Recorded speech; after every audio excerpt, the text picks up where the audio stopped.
ব্যাপক পরিমাণে ট্রান্সফরমারগুলো আমাদের এলাকাতে যখন চুরি হয়, বিদ্যুৎ থেকে জানানো হয় যে আপনারা এলাকা থেকে চাঁদা তুলে বা আপনারা গ্রাহকরা মিলে 50% টাকা এখানে ক্যাশ করেন, তারপরে আপনাদেরকে আমরা একটা ট্রান্সফার দেবো। এই যে ট্রান্সফরমার চুরি, এটা তো গ্রাহকদের কোনো ত্রুটি না, এটা হচ্ছে সরকার বা ওখানে প্রশাসন যারা আছেন তাদের ব্যর্থতা।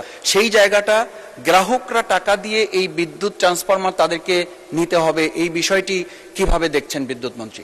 আমি মাননীয় বিদ্যুৎ মন্ত্রীর দৃষ্টি আকর্ষণ করছি এই কারণে যে প্রথম হচ্ছে এলাকাতে যখন গিয়েছিলাম, এলাকায় বিদ্যুতের পোস্টে যখন এলাকাবাসী বলল যে আমরা তো পাচ্ছি না, আপনার ইউনিয়নেও নেই, তো আমাকে তখন বিদ্যুৎ বিভাগ থেকে ফোন করে বলা হলো যে লোডশেডিং আমরা কভার করতে পারছি না, মাননীয় এমপি আপনি যদি সদয় সম্মতি হন তাহলে ডাক বাংলায় অবস্থান করেন, ওখানে আমরা বিদ্যুৎ দিয়ে রাখবো।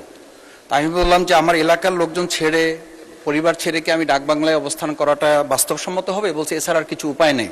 তা আমি বলছি যে এই লোডশেডিং এর পাশাপাশি আর একটা মরার উপরে খাড়ারগা আছে মাননীয় স্পিকার, সেটা হচ্ছে যে ব্যাপক পরিমাণে ট্রান্সফরমারগুলো আমাদের এলাকাতে যখন চুরি হয়, তো চুরি হওয়ার পরে পল্লী বিদ্যুৎ থেকে বলা হয়, বিদ্যুৎ থেকে জানানো হয় যে আপনারা এলাকা থেকে চাঁদা তুলে বা আপনারা গ্রাহকরা মিলে 50% টাকা এখানে ক্যাশ করেন, তারপরে আপনাদেরকে আমরা একটা ট্রান্সফার দেবো। এই ট্রান্সফার পাওয়ার জন্য প্রায় 2 মাস 2.5 মাস পর্যন্ত চলে যায়, বা ট্রান্সফরমার সেখানে যতক্ষণ পর্যন্ত গ্রাহকরা টাকা দিয়ে ওটা সংগ্রহ না করেন ততক্ষণ পর্যন্ত সেখানে আর বিদ্যুৎ কাভার করে না। আমি মাননীয় বিদ্যুৎ মন্ত্রীর কাছে সবিনয় জানতে চাই যে এই যে ট্রান্সফরমার চুরি, এটা তো গ্রাহকদের কোনো ত্রুটি না, এটা হচ্ছে সরকার বা ওখানে প্রশাসন যারা আছেন তাদের ব্যর্থতা। সেই জায়গাটা গ্রাহকরা টাকা দিয়ে এই বিদ্যুৎ ট্রান্সফরমার তাদেরকে নিতে হবে, এই বিষয়টি কিভাবে দেখছেন বিদ্যুৎ মন্ত্রী? এটা তো স্বরাষ্ট্রমন্ত্রীকে প্রশ্ন করতে পারেন, চুরি কেন বেশি হয়। এনিওয়ে, মাননীয় বিদ্যুৎ মন্ত্রী। আমাদের পল্লী বিদ্যুৎ উন্নয়ন বোর্ডের লাইন আছে লক্ষ লক্ষ কিলোমিটারের। এই লাইনগুলোতে ট্রান্সফরমার থাকে আপনার।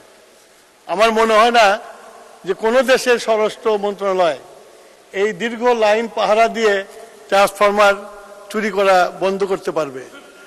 এই ট্রান্সফরমার চুরি যে হয়, যে এলাকাতে হয় আপনার, সেই এলাকাগুলোতে আমরা মাঝে মাঝে পুলিশ দিয়ে সার্চ করার চেষ্টা করি, কিন্তু সেগুলো পাওয়া যায় না।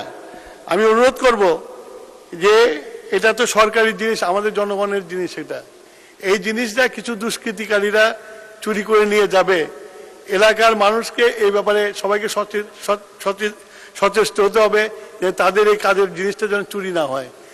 আর আপনি যেটা বললেন যে ট্রান্সফরমার পাইপ পেতে দেরি হয়, এই ব্যাপারে আমি দেখব যাতে তাড়াতাড়ি ট্রান্সফরমার লাগে।